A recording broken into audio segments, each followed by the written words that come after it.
Le parc national des forêts, plus de 240 000 hectares et pourquoi pas un potentiel économique. 5 startups éco-responsables le visitent pendant 2 jours avec peut-être à la clé l'installation future de leurs locaux. En Haute-Marne, Charlotte Meunier et Lodino Nascimento Goncalves.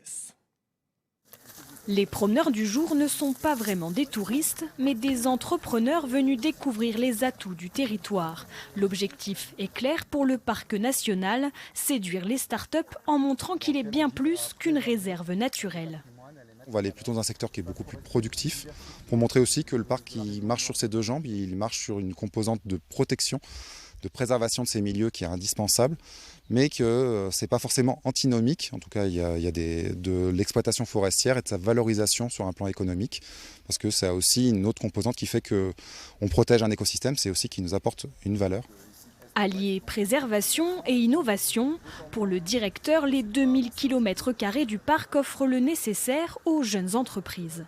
On a des locaux qui sont disponibles et puis ensuite en matière de qualité de vie, tout existe sur le territoire pour que des entreprises nouvelles, jeunes, puissent s'y installer dans de bonnes conditions avec une qualité de vie qui est au rendez-vous.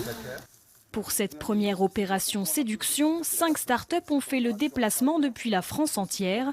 Toutes partagent des valeurs de préservation de l'environnement et certaines sont déjà séduites. On a la particularité de reprendre en gestion et en propriété des forêts dans toutes les régions de France. Donc pour le moment, on était particulièrement implanté en Bretagne. Là, on a aussi des forêts dans le centre de la France. Et en fait, on cherche aussi à s'installer dans l'Est, donc pourquoi pas en Bourgogne et en Haute-Marne. Avec ses forêts préservées de chênes et de hêtres, à cheval entre Côte-d'Or et Haute-Marne, le parc veut s'imposer comme un territoire attractif. Il est le premier parc national français à organiser ce séminaire à destination des jeunes entreprises.